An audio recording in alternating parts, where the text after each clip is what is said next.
CNN 24 সংবাদে আমি শর্মী আপনাদের স্বাগত জানাচ্ছি। চলুন দেখে নেওয়া যাক আজকের কিছু গুরুত্বপূর্ণ সংবাদ শিরোনাম। নিজেদের মধ্যে লড়াই করে সময় নষ্ট করা উচিত নয়। আমরা সবাই জানি আজ আমাদের আসামের শত্রু কে। বিটিসির নির্বাচনী জনসভায় বললেন মুখ্যমন্ত্রী ডক্টর হিমন্ত বিশ্ব শর্মা। 30 হাত লম্বা সাপের মতো লম্বা কৃমি উদ্ধার রাতাবাড়ির বিদ্যানগরে, চাঞ্চল্য এলাকায়। আনুষ্ঠানিকভাবে শ্রীভূমি জেলা পরিষদ গঠন, জেলা সভাপতি অনিল কুমার ত্রিপাঠী ও সহসভাপতি সাথী কুড়ি। বাঁশকান্দি আঞ্চলিক পঞ্চায়েতের সভাপতি বিজেপির দখলে, বিজয় মিছিল বের করে উল্লাস। অসমে বর্তমান বাঙালিদের অবস্থা নিয়ে তৃণমূলের বিক্ষোভ, আগুন ঝরালেন সুস্মিতা।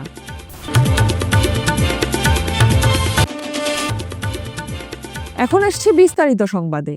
আজ আমাদের আসাম বদলে গেছে, এখন আর আগের আসাম নেই।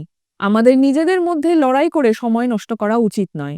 আমরা সবাই জানি আজ আমাদের আসামের শত্রু কে। শনিবার বিটিসি নির্বাচনী জনসভায় অংশগ্রহণ করে একথা বললেন মুখ্যমন্ত্রী ডক্টর হিমন্ত বিশ্ব শর্মা। তিনি বলেন, আমরা যদি ঐক্যবদ্ধ হই তবেই আমরা দূর থেকে আসা অতিথিদের বিদায় জানাতে পারব। অন্যথায় আমাদের একতার ঘর একে একে কেড়ে নেওয়া হবে, কোনো ভাষা, জাতি বা সংস্কৃতি থাকবে না। মই এটাই কথা বিচাৰো যে বিটিআৰৰ ৰাইজৰ মনৰ পৰা দুখবোৰ যাতে আঁতৰি যায়, বেদনাবিলাক আঁতৰি যায়। কোনোবাই আহিলে মোক কয় যে স্যার আমি মাটিৰ কাম কৰিব গলো 47 চনৰ কাগজ বিচাৰে। আরে বাবা 47ত ব্ৰিটিছৰ হাততো 47ৰ কাগজ নাই, আমাৰ অসমীয়া মানুহে ক'ৰ পৰা 47ৰ কাগজ দিব? কাগজ বিচাৰিব লাগে বাংলাদেশৰ পৰা অহা সকলক, অসমৰ মানুহক কাগজ বিচাৰি পেলাই কোনো লাভ নাই। এই কথাটোকে মই বুজাব খোজো যে আজি আমাৰ অসমখন পৰিৱৰ্তন হৈছে, আগৰ দৰে অসম নাই।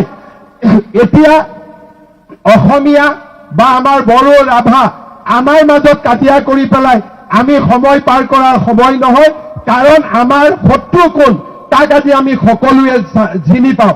যাৰ কাগজ বিচাৰিব লাগে তাৰ আমি কাগজ বিচৰা নাই, গোটেই জংগলে মাটিয়ে গোটেইখিনি তেওঁলোকে আৱৰি ললে, তাৰ কাগজ বিচৰা নাই। আৰু যাৰ কাগজ বিচাৰিব নালাগে তাৰ কাগজ বিচাৰি আমি ঘূৰি ফুৰিছো। মই এটাই কথা কম, ভাই হিমন্ত বিশ্ব শৰ্মাৰ কাগজ বিচাৰিব নালাগে, বাংলাদেশৰ পৰা অহাজনৰ কাগজ বিচাৰক। কিন্তু আমাৰ ইয়াত উল্টা, বাংলাদেশৰ পৰা অহাজনৰ কাগজ কোনেও বিচৰা নাই, কাগজ বিচাৰি আছে দিলীপ শইকীয়াৰ, পৰমানন্দ ৰাজবংশী কাগজ বিচাৰি আছে। এই কথাটো কাৰো কাৰণে ঠিক নহয়, কাৰণ আমি যদি একেলগে নাথাকো আমাৰ জাতি মাটি ভেটি সকলো নোহোৱা হৈ যাব। রাতাবাড়ি বিধানসভা কেন্দ্রের বিদ্যানগর এলাকা যেন হঠাৎ করেই রূপ নিল এক রহস্যময় ঘটনার মঞ্চে। এলাকাবাসী তখনও ভাবতে পারেনি যে এক শান্ত দুপুরে তাদের স্বাভাবিক জীবনে প্রবেশ করবে এমন এক জীব, যা দেখে আতঙ্ক, বিস্ময় আর কৌতূহলের এক অভাবনীয় মিশ্র প্রতিক্রিয়া সৃষ্টি হবে। ঘটনাটি ঘটে লক্ষিন্দর রায় নামে এক স্থানীয় বাসিন্দার বাড়ির আঙ্গিনায়। হঠাৎই দেখা যায় একটি প্রায় 30 হাত লম্বা সাপের মতো দেখতে একটি জীব, যা স্বাভাবিক চোখে দেখে যে কেউই সাপ মনে করবে। দেখতে লম্বাটে, সরু ও ধীরে ধীরে নড়াচড়া করছে। মুহূর্তের মধ্যেই স্থানীয় বাসিন্দাদের মধ্যে রটে যায় এই সাপের খবরে। কেউ না বিশ্বাস করি এগো কি রাখবো सीधा कहा चलना किया जाता है पूछते नहीं मैं तो वीडियो में तो देखो देखो का तो जाना बात सीधा नहीं होता लम्बा सा किसे जाके वजह से माता तो बटे नहीं मतलब का छोट में लिया हो भाई है नहीं तो रोक ले ना তবে স্থানীয় কয়েকজন সচেতন ব্যক্তি ও জীববিজ্ঞান নিয়ে পড়াশোনা করা ছাত্রছাত্রীদের কাছে থেকে জানা যায় এটি আদৌ সাপ নয়। এই রহস্যময় জীবটির আসল পরিচয় হল হর্স হেয়ার ওয়ার্ম, এক ধরনের বিরল ও লম্বা কৃমি। আনুষ্ঠানিকভাবে শ্রীভূমি জেলা পরিষদ গঠন হলো শনিবার। শ্রীভূমি বিজেপি কার্যালয়ে জেলা সভাপতি হিসেবে অনিল কুমার ত্রিপাঠী ও সহসভাপতি হিসেবে সাথী কুড়ির নাম আনুষ্ঠানিক ঘোষণার পর বিজেপি কার্যালয়ে উল্লাসে ফেটে পড়েন সবাই। পরবর্তীতে জেলা আয়ুক্তের কনফারেন্স হলে নবনিযুক্ত সভাপতি, সহসভাপতি সহ অন্যান্য জেলা পরিষদ সদস্যদের শপথ বাক্য পাঠ করান জেলা আয়ুক্ত প্রদীপ কুমার দ্বিবেদী।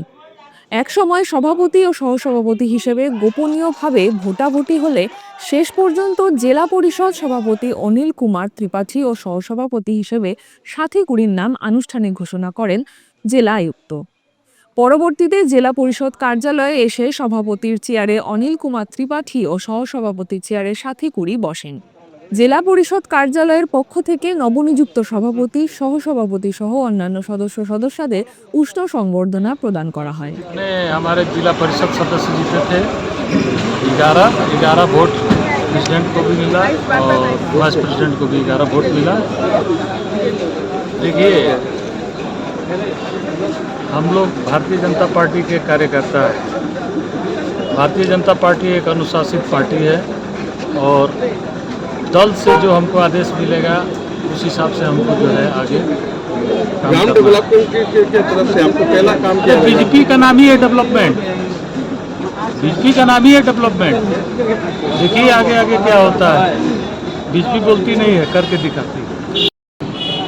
আপনারা সবাই জানেন যে আমার স্বামী বাপুগুড়ি দলের একজন একনিষ্ঠ কর্মী, ওনার উপর আস্থা রেখে বিজেপি দল আমাকে এই মাইজগ্রাম সুপ্রাকান্দি জেলা পরিষদ আসনে প্রতিদ্বন্দ্বিতা করার সুযোগ দিয়েছিল। আমি আমার জনসাধারণ এবং আমার ভারতীয় জনতা পার্টির সকল কর্মকর্তাদের আশীর্বাদে মনে করি আজকে আমি ভাইস চেয়ারম্যান পদে বসেছি।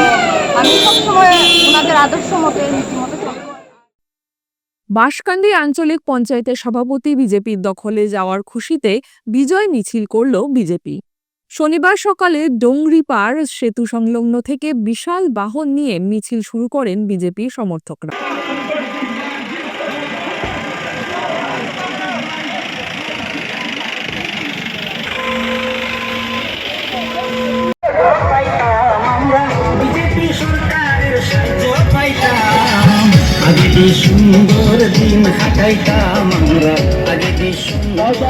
এতে বাঁশকান্দি ব্লকের 9টি জিপি পরিক্রমা করে মিছিলটি। এ নিয়ে সংবাদ মাধ্যমের সামনে বক্তব্য রাখতে গিয়ে নবনির্বাচিত আঞ্চলিক পঞ্চায়েতের সভানেত্রী সাবিনা হাবিব বড়ভূঁইয়ার স্বামী শামসুল ইসলাম বড়ভূঁইয়া বিজেপির নেতৃবৃন্দকে ধন্যবাদ জানান।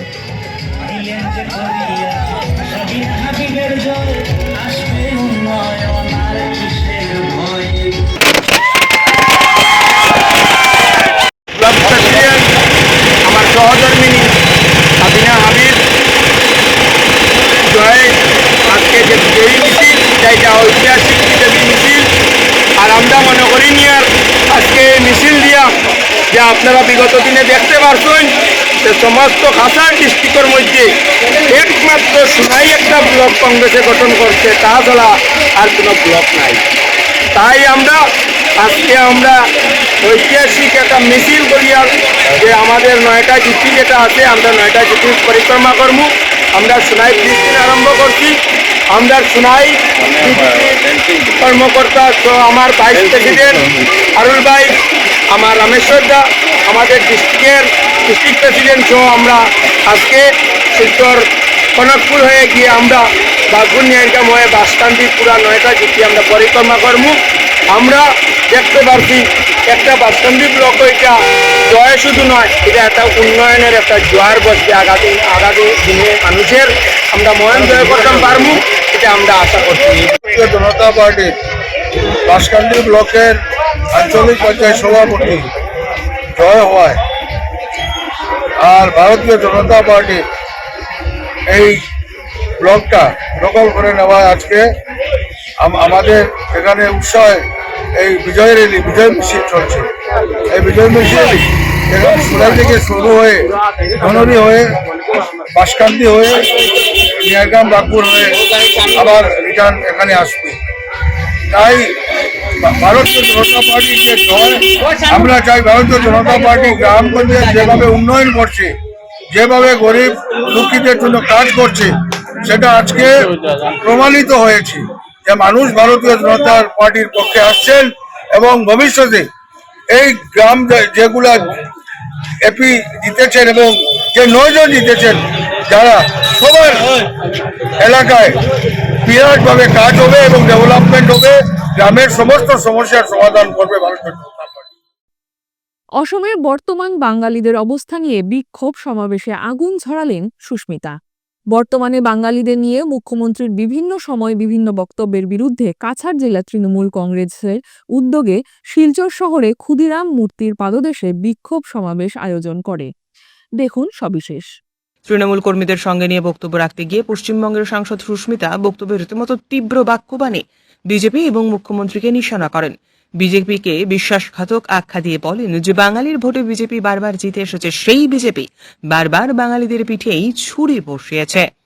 সিএ লাগু হলে হিন্দু বাঙালিদের নাগরিকত্ব দেবে বলেছিল বিজেপি, কিন্তু এই আইন লাগু হওয়ার পর মাত্র 2 জন বাঙালিকে নাগরিকত্ব দিতে পেরেছে তারা। 10 বছর অতিক্রান্ত, কেন এই 10 বছরে উচ্ছেদ করল না রাজ্য সরকার? নির্বাচনের 6 মাস আগে কেন এই উচ্ছেদ অভিযানে নিয়ে প্রশ্ন তুললেন সুস্মিতা। উন্নয়ন এবং সংস্থাপন নিয়ে যখন ব্যর্থ রাজ্য সরকার, সেই সময় এই প্রশ্নগুলির মুখ ঘোরাতে এই উচ্ছেদ অভিযান। NRC, Aadhaar card, ration card, voter ID থাকা সত্ত্বেও কেন মানছে না রাজ্য নির্বাচন কমিশন, এটার বিস্তারিত তুলে ধরেন তিনি। যারা জমি দখলের কথা বলছে সেই সব নেতারা কতটা জমি দখলও করেছে সেটা নিয়েও প্রশ্ন তুললেন এদিন। আজকে জেলা তৃণমূল কংগ্রেসের উদ্যোগে আমরা আন্দোলনটা শুরু করলাম, গুয়াহাটিতেও আজকে হবে। আমাদের আন্দোলনটা হলো যে ভারতীয় জনতা পার্টি আসাম রাজ্যতে হোক বা যেখানেই হোক, দেশের প্রত্যেকটা রাজ্যতে একটা বিভাজনের সৃষ্টি করছে। কেন বিভাজন করছে? কারণ ভারতীয় জনতা পার্টির সিটটা 2024-এর লোকসভার নির্বাচনের পরে কমে এসছে। এখন ওরা বুঝতে পারছে যে যারা বিজেপিকে ভোট দিয়েছিল অনেক আশা নিয়ে, ওরা বিজেপির পাশ থেকে সরে যাচ্ছে। যখনই বিজেপির পজিশন, যখনই বিজেপির মাঠে সমর্থন কমে যায়, তখন বিজেপির কাছে একটাই রাস্তা থাকে, বিভাজনের রাজনীতি। সেটা নিয়েই বিজেপি করছে। আর আসামের ব্যাপারে, আসামের মুখ্যমন্ত্রী কি করছেন? উচ্ছেদ করছেন। আপনারা দেখেছেন তো, উনার 10 বছর ডাবল ইঞ্জিন সরকার ছিল। উনি ইলেকশনের 6 মাস আগে কেন উচ্ছেদটা করছে? এটা আমার প্রথম প্রশ্ন। 2 নম্বর কথা, আসাম সরকার হিন্দু বাঙালিদের বলেছিল যে কা আসলে আপনাদের নিরাপত্তা নিশ্চিত, বলেছিল তো। এখন বিধানসভাতে বলছে মাত্র 2 জন হিন্দু বাঙালিকে নাগরিকত্ব দেওয়া হয়েছে, এটা নিরাপত্তা হলো? বাঙালি মুসলিমের কথা আমি বলছি, আজকে উচ্ছেদ করছে। আর মুখ্যমন্ত্রী বলছে যে 1971-এর আগে যারা এসছেন আপনাদের আমি জমি দিব। আবার বলছেন যে আসামের ডেমোগ্রাফি বদলে যাচ্ছে মাইনরিটি কমিউনিটির মানুষের জন্য। তো আমি আসামের মুখ্যমন্ত্রীকে জিজ্ঞেস করতে চাই, ডিলিমিটেশনের পরে আপনি আসামের নাগরিকদের, ভারতবর্ষের নাগরিকদের বলেছিলেন ডিলিমিটেশনের পরে আর কোন রকমের ডেমোগ্রাফি নিয়ে চিন্তা নেই। তো এখন উনি ডেমোগ্রাফি নিয়ে কেন চিন্তা করছেন? আর মমতা বন্দ্যোপাধ্যায় ধর্মতলার থেকে স্পষ্টভাবে বলে দিয়েছে উনি সব ভাষা, সব জাতি, সব ধর্মকে সম্মান করেন। আর আমরা কোনোদিন ধর্ম আর জাতি নিয়ে রাজনীতি করব না। আর আমরা লড়াই করতে নেমেছি, লড়াই করব। আমি আসামের মুখ্যমন্ত্রীকে বললাম, আপনাকে আমরা সাবধান করে দিলাম, আসামের মুখ্যমন্ত্রীকে আমি সাবধান করে দিলাম, আপনার শেষ কিন্তু শুরু। আপনি যেভাবে মানুষকে, এই দেশের নাগরিককে হেনস্থা করছেন, সেটা আসামের জনতা কোনোভাবেই মানবেন না। আপনি যতই মিছিল করেন, অরুণোদয়ের ভয়ে মানুষ আপনার মিছিলে আসছে, আপনাকে ভালোবেসে আসামের জনতা আসছে না। আর তৃণমূল কংগ্রেস মাঠে আছে, থাকবে, আর আমরা লড়াই করব। আমাদের নেত্রী মমতা বন্দ্যোপাধ্যায় বিজেপিকে ভয় করে না। 15 আগস্টকে সামনে রেখে শিলচর শহরের নিরাপত্তা ব্যবস্থাকে শক্তিশালী করার লক্ষ্যে জ্যেষ্ঠ পুলিশ অধীক্ষক নুমাল মাহাত্তার নেতৃত্বে কাছাড় পুলিশের রোড মার্চ অনুষ্ঠিত। শিলচর সদর থানা থেকে বের হয়ে শহরের বিভিন্ন পথ পরিক্রমা করে আবারও সদর থানায় গিয়ে সমাপ্ত হয়।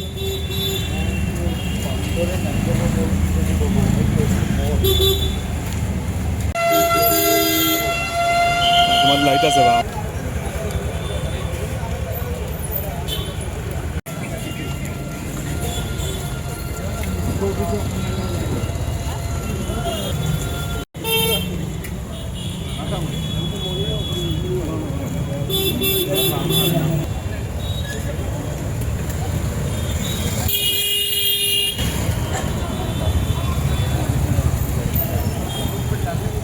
আজি আমি আমাৰ যি আৰক্ষী বিভাগৰ যিমান লোক আছে, বিষয়া কৰ্মী সকলোৱে মিলি শিলচৰ মহানগৰত আমি এটা ৰুট মাৰ্চ কৰিছোঁ।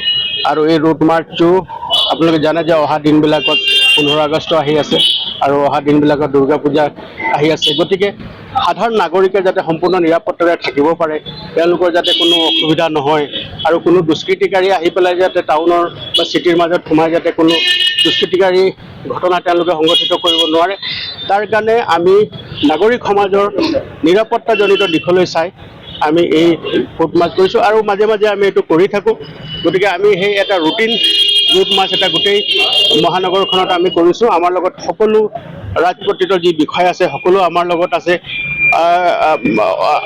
মানে থানাৰ আৰক্ষী, আমাৰ থানাৰ ভাৰপ্ৰাপ্ত বিষয়া আছে, তাৰ লগতে আউটপোষ্টৰ IC সকলো আছে, তাৰ লগতে সমগ্ৰ আমাৰ CRPF বাহিনী, কামাণ্ডো বাহিনী সকলো লগত লৈ আমি এই ফুট মাৰ্চ কৰিছোঁ, যাতে ৰাইজৰ আৰু নাগৰিক সমাজৰ নিৰাপত্তা নিশ্চিত কৰিবৰ কাৰণে মাজে মাজে আমাৰ এইটো এটা ৰুটিন, আমাৰ এটা ৰুট মাৰ্চ, আৰু সেইটো আমি মাজে মাজে কৰি থাকোঁ।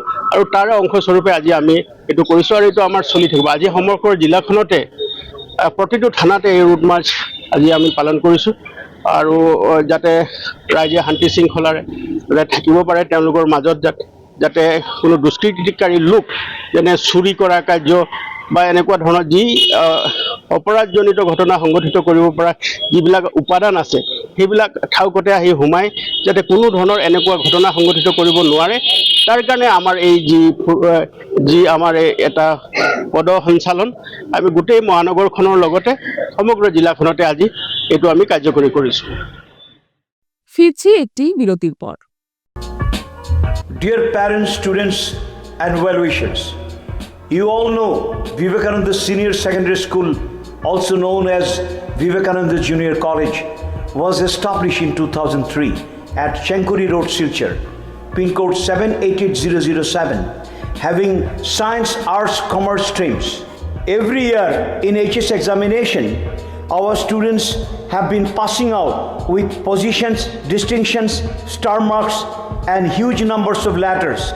In degree unit, we have Encipal Memorial Degree College, which was established in 2010 and affiliated under Assam University. Both of our institutions have been guided gracefully by the experienced and qualified faculties in well infrastructure, environmental friendly institution. Grace well hospital, Meherpur, Silchar. এখানে আপনারা পাবেন dialysis, endoscopy, sonography, echocardiography, এক্সরের মতো বিশেষ সুবিধে। উন্নত মানের ডাক্তারি পরিষেবার পাশাপাশি পাবেন ICU, NICU, ইনডোর, আউটডোর এবং যে কোনো রকম সার্জারি অত্যন্ত সুলভ মূল্যে এবং অত্যাধুনিক মানের। গ্রেস ওয়েল হসপিটাল বিভিন্ন ধরনের চিকিৎসা পরিষেবার পাশাপাশি এখানে আপনারা পাবেন বন্ধ্যাত্ব কাটিয়ে মাতৃত্ব এবং পিতৃত্বের আশ্বাস। আপনার সুস্থ জীবনের লক্ষ্যে সর্বদা কাজ করে চলেছে গ্রেস ওয়েল হসপিটালের সদস্যবৃন্দ। ঠিকানা grace well hospital, Meherpur, Silchar 788015। আপনার সুস্থ এবং মঙ্গলময় জীবন কামনা করি আমরা। Grace well hospital. ফিরে এলাম বিরতির পর। স্বচ্ছ সর্বেক্ষণ 2024-এ রাজ্যের শীর্ষ 4 শহরের মধ্যে শিলচর কৃতিত্ব অর্জন করল। স্বচ্ছতার ক্ষেত্রে এক অভূতপূর্ব জয়। শহরের বুকে উজ্জ্বল দৃষ্টান্ত গড়ে তোলার নীরব প্রচেষ্টার স্বীকৃতি এবার কেন্দ্রীয় স্তরে। শিলচর পৌর নিগম পেল দেশের বৃহত্তম নগর পরিচ্ছন্নতা সমীক্ষা স্বচ্ছ সর্বেক্ষণ 2024-এ ODF+ স্বীকৃতি ও গার্বেজ ফ্রি সিটির 1 স্টার মর্যাদা। ফলে বরাক উপত্যকার এই শহরটি উঠে এলো দেশের জাতীয় পরিচ্ছন্নতা সূচকের গুরুত্বপূর্ণ স্থানে, আর অসমের মধ্যে মাত্র 4টি শহরের মধ্যে একটি হয়ে উঠল পরিবেশ বান্ধব ও পরিচ্ছন্ন নগর হিসেবে। এই সম্মান আদায় হয়েছে পৌর নিগমের নির্বিচার প্রচেষ্টা, কঠোর পরিশ্রম ও নাগরিক সচেতনতার সমন্বয়ে। সম্প্রতি গৌরবময় এই স্বীকৃতির জন্য অসম সরকার একটি সংবর্ধনা অনুষ্ঠানের আয়োজন করে। অনুষ্ঠানে রাজ্যের নগর উন্নয়ন মন্ত্রী জয়ন্ত মল্ল বড়ুয়া স্বয়ং শিলচর পৌর নিগমের নবনিযুক্ত আয়ুক্ত সৃষ্টি সিংহের হাতে রাজ্য ম্যাসকট ও প্রশংসাপত্র তুলে দেন। ভারত বাংলাদেশ সীমান্ত সংলগ্ন কাছাড় জেলার কিন্নরখাল আমতলা বাজার এলাকায় এক যুবকের রহস্যজনক মৃত্যুকে কেন্দ্র করে ব্যাপক উত্তেজনা ছড়িয়েছে। স্থানীয়দের অভিযোগ, বিএসএফ এর মারধরের ফলে ওই যুবকের মৃত্যু হয়েছে। এই অভিযোগ তুলে শতাধিক গ্রামবাসী কাটিগড়া থানা এবং সার্কেল অফিস ঘেরাও করে তীব্র বিক্ষোভ দেখান। অভিযোগ অনুযায়ী নির্মল রমশূদ্র নামের এক যুবককে রাতে ভারত বাংলাদেশ সীমান্ত সড়কে পেয়ে বিএসএফ এর এক টহলদারি দল মারধর করে। মারধরের পরে গুরুতর আহত অবস্থায় ওই যুবককে কাটিগড়া মডেল হাসপাতালে ফেলে রেখে যায় বিএসএফ সদস্যরা। সকালে পরিবারের লোকজন গুরুতর আহত নির্মলকে শিলচর মেডিকেল কলেজে নিয়ে গেলে সেখানে চিকিৎসাধীন অবস্থায় তার মৃত্যু হয়।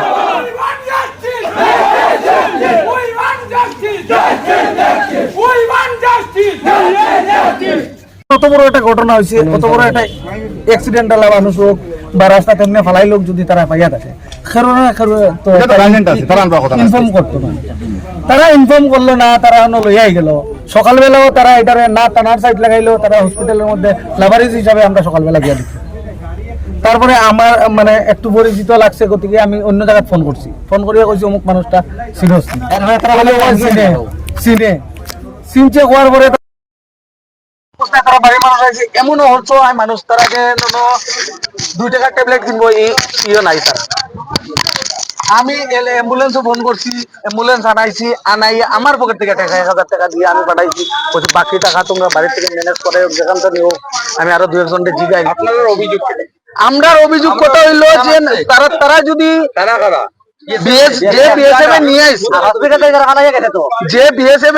তারা যদি প্রত্যেক ব্যাপারে এরিয়ার মেম্বার বিডিপি সবরে কল করতে পারে, তারা অত রাত্রে বেলা যদি একজন মানুষের পাইছে তারা কেন কল করলো না, এটাতে তো একটা সন্দেহ আছে। आज सुबह पहले मुझे खबर मिला था कि आमतला का कोई नागरिक बीएसएफ लोगों ने उन पर हाथ उठाया और जिनका वजह वो कटिगड़ा का मॉडल हॉस्पिटल में लेके गया था। उसके बाद कटिगड़ा मॉडल हॉस्पिटल से उसको मतलब सिलचर मेडिकल कॉलेज में लेके गया था और बाद में वो मारा गया। तो ये किसी से मैं ये खबर मिलके मैं यहाँ आया था ऑफिस में। तो कुछ देर बाद यहाँ पूरा आमतला एरिया का सारा पब्लिक लोग आके यहाँ हमसे मिलने के लिए कोशिश किया था। जब हम उन लोगों से बातचीत किया तो वो लोग बताया कि आमतला एरिया जो बॉर्डर एरिया का जो बीएसएफ लोग था, उन्होंने एक आदमी वो लोग पकड़ा था। तो पब्लिक का कहने पर वो आदमी एक निर्दोष है, एक इनोसेंट है, उसका एक दुखी आदमी था जिसका कुछ मतलब प्रॉब्लम नहीं था, ऐसे पब्लिक लोगों ने क्लेम किया था। तो बीएसएफ लोग ने उनको मतलब मारा पीटा और मारने के बाद उनको अपना परिवार का घर में भी लेके नहीं गया, लेकिन वो लोग डायरेक्ट आके यहाँ कटिगड़ा मॉडल हॉस्पिटल में भर्ती किया है। और उसके बाद भी हमें पब्लिक से पता चला कि उस समय तक उनका रिलेटिव लोग को भी इंफॉर्मेशन नहीं मिला था। उसके बाद जब देखा कि उनका हालत मतलब बुरा हुआ तो उनको मतलब कटिगड़ा का मॉडल हॉस्पिटल से रेफर किया था सिलचर मेडिकल कॉलेज में। और उसके बाद मुझे खबर मिला कि वो रास्ता पे या वो पहुंचे वो मारा गया। तो मैं ऑफिस से बातचीत करके उनका इंक्वायरी होने के बाद जो रिपोर्ट आएगा, जो रिजल्ट आएगा, उसके मुताबिक हम अपना हायर अथॉरिटी को भी कंसल्ट करके तो एज पर लॉ एक्शन लिया जाए। কৃষ্ণকান্ত সন্দিকৈ রাজ্যিক মুক্ত বিশ্ববিদ্যালয়ের রাধামাধব কলেজ স্টাডি সেন্টারে 2025-26 সেশনের ভর্তি প্রক্রিয়া চলছে। বাংলা বিষয়ে স্নাতকোত্তর কোর্স চালু করার এক দীর্ঘদিনের দাবি ছিল এবং এবছর থেকে বাংলায় স্নাতকোত্তর কোর্স চালু হয়েছে। একথা জানিয়েছেন রাধামাধব কলেজ স্টাডি সেন্টারের কোঅর্ডিনেটর ডক্টর সূর্য সেন দেব। সন্দিকৈ রাজ্যিক মুক্ত বিশ্ববিদ্যালয়ে রাধামাধব কলেজ স্টাডি সেন্টারে ভর্তি প্রক্রিয়া ইতিমধ্যে শুরু হয়েছে বিভিন্ন কোর্সের, এবং আমরা বেশ ভালো সাড়া পেয়েছি এবছর। এখন পর্যন্ত অনেক স্টুডেন্ট ভর্তি হয়েছে। আর সবচেয়ে ভালো খবর যেটা এই বছরের, যে এবছর থেকে বাংলায় মাস্টার্স ডিগ্রি এবং এডুকেশন এই দুটো সাবজেক্ট নতুনভাবে যোগ করা হয়েছে। বাংলা এবং এডুকেশন এই বিষয়ে অনেক ছাত্রছাত্রীদের কাছ থেকে আমরা খুব ভালো রেসপন্স পেয়েছি। আমাদের অ্যাডমিশন প্রক্রিয়া 31 আগস্ট পর্যন্ত চলবে এবং আমরা আশা করছি যে আরও অনেক ছাত্রছাত্রী আমাদের সেন্টারে ভর্তি হবে। অনেক ছাত্রছাত্রীর মনে প্রশ্ন থাকতে পারে যে কৃষ্ণকান্ত সন্দিকৈ রাজ্যিক মুক্ত বিশ্ববিদ্যালয় থেকে পাশ করলে যে সার্টিফিকেট পাওয়া যাবে তার গ্রহণযোগ্যতা কি অন্যান্য বিশ্ববিদ্যালয় থেকে প্রাপ্ত সার্টিফিকেটের সমান হবে? এ বিষয়ে আমরা পরিষ্কার করে বলতে চাই যে এবছর ন্যাশনাল এলিজিবিলিটি টেস্ট অর্থাৎ জাতীয় স্তরের অধ্যাপনা কলেজে বা বিশ্ববিদ্যালয়ে অধ্যাপনার জন্য যে যোগ্যতা নির্ণয়ের পরীক্ষা হয়, সেই পরীক্ষাতে কৃষ্ণকান্ত সন্দিকৈ রাজ্যিক মুক্ত বিশ্ববিদ্যালয় থেকে পাশ করা অনেক ছাত্রছাত্রী কৃতিত্বের সঙ্গে উত্তীর্ণ হয়েছে এবং এই যে কৃতিত্বের সঙ্গে উত্তীর্ণ হওয়া মানে হচ্ছে সে কলেজ বা বিশ্ববিদ্যালয়ের অধ্যাপনার যোগ্যতা অর্জন করেছে। তো স্বাভাবিকভাবেই এ বিষয়ে ছাত্রছাত্রীদের মধ্যে কোনো ধরনের দ্বিধা রাখার কোনো অবকাশ নেই যে এই মুক্ত বিশ্ববিদ্যালয় থেকে পাশ করলে তার সার্টিফিকেটের গ্রহণযোগ্যতা কতটুকু থাকতে পারে। আমরা রাধামোহন কলেজের স্টাডি সেন্টারের পক্ষ থেকে যারা আগ্রহী ছাত্রছাত্রী রয়েছে সকলের কাছে আমরা আবেদন রাখছি যে আমাদের বিস্তারিত তথ্য জানার জন্য আমাদের কলেজের অফিসে বা আমাদের যে বিভিন্ন জায়গায় হোর্ডিং লাগানো হয়েছে এবং আমাদের যে যোগাযোগের নম্বর দেওয়া হয়েছে মোবাইল নম্বর, সেই নম্বরে যোগাযোগ করতে পারে আমাদের সাথে। এবং আমাদের এখানে প্রত্যেক শনি ও রবিবারে নিয়মিত ক্লাস করানো হবে এবং অগাস্ট মাসে যখন ভর্তির প্রক্রিয়া সম্পন্ন হওয়ার সাথে সাথে আমাদের সেপ্টেম্বর থেকে নিয়মিত ক্লাস শুরু হবে। আর ইতিমধ্যে অনেকেই যারা ভর্তি হয়েছেন কিছু বইপত্র ইতিমধ্যে এসে পৌঁছেছে এবং আগামীতেও এসে পৌঁছাবে।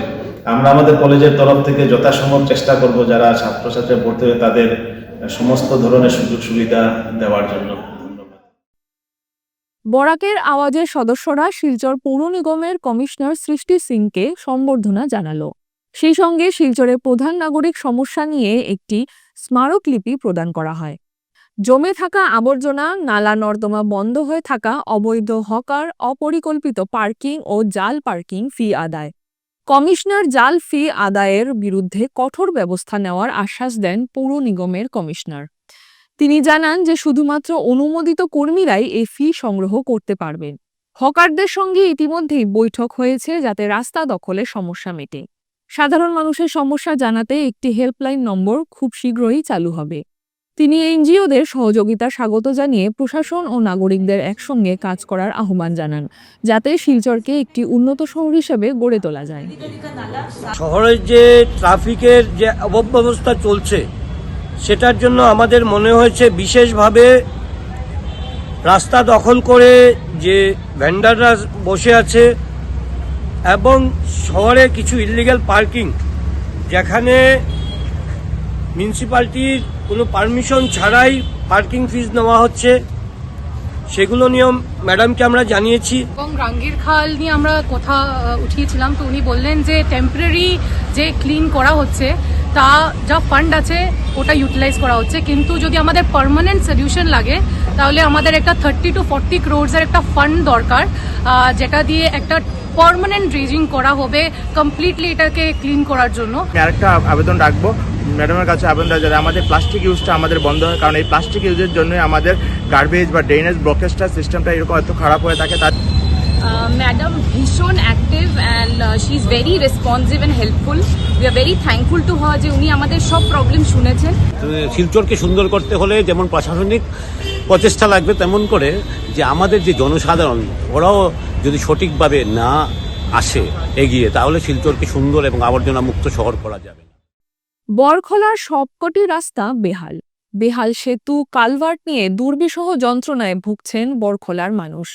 আর কোনো এক সময় এক ভাষণে বরখলার সমস্যা নেই বলছেন বিধায়ক মিসবাহুল ইসলাম লস্কর। বরখলায় পাহাড় সমস্যা চোখে পড়ছে না তার। নদী ভাঙ্গন থেকে বেহাল বরখলা সংযোগী ছেছরি গণিরগ্রাম সড়ক, বরখলা হাসপাতাল থেকে জাটিঙ্গা সড়কের উপর একটি বেহাল কালভার্ট যে কোনো সময় দুর্ঘটনা ঘটতে পারে। এর জন্য বিধায়কের বিরুদ্ধে নানান অভিযোগ তুলেন বরখলার ক্ষুব্ধ জনতা। শুধু বিধায়ক নয়, পূর্ত বিভাগের বিরুদ্ধে ক্ষোভ উগড়ে দিলেন জনতা। মুখের যে রাস্তা, এটা এসজে রোডের অন্তর্গত। এই রাস্তা 2022-এর ফ্লাডের পরে বেহাল অবস্থা। আজকে এই পিডাব্লিউডি সাব অ্যাসিস্ট্যান্ট এক্সিকিউটিভ ইঞ্জিনিয়ারের অফিস আমাদের নখদর্পণে থাকা সত্ত্বেও বিভাগের যেরকম কোনো ধরনের হুলদুল নেই, তদ্রূপ আমাদের বিধায়ক বিগত সময়ে বলেছেন বিধানসভায় দাঁড়িয়ে যে বড়কলাতে কোনো সমস্যা নেই। উনাকে দৃষ্টি আকর্ষণ করেও লাভ নেই, কারণ উনার যদি দৃষ্টি থাকতো বড়কলা নিয়ে তাহলে উনি এরকম কথা বলতেন না। তাই আমি এই ব্যাপারে আমাদের এই বরাকের উন্নয়ন দপ্তরের মন্ত্রী শ্রী কৌশিক রায় মহাশয়ের দৃষ্টি আকর্ষণ করতেছি। বড়কলা যাতে প্রত্যেকটা রাস্তার যে বেহাল অবস্থা, উনার নেতৃত্বে যাতে একবার পরিদর্শন করা হয় এবং একটা বিহিত ব্যবস্থা নেওয়ার জন্য। কারণ শুধু এই রাস্তা নয়, আজকে আসামমালা রাস্তার কথা বলেন, আজকে ডলু বাজার থেকে অন্নপূর্ণা ঘাট যে রাস্তা, আজকে শেষি টু রানীঘাটের রাস্তা, আজকে দুর্গাপুর থেকে জালতলার যে রাস্তা, বড়কলার এই অঞ্চলে একটি রাস্তাও চলাচলের কোনো উপযোগী নয়। তাই আমি আবার আমাদের মাননীয় মন্ত্রী কৌশিক রায়ের দৃষ্টি আকর্ষণ করিতেছি যে উনার নেতৃত্বে যাতে অতি শীঘ্রই এই রাস্তাগুলো একটা পরিদর্শন করে বিহিত ব্যবস্থা নেওয়ার জন্য। CNN 24 সংবাদ আজকের মতন এই পর্যন্তই। নমস্কার।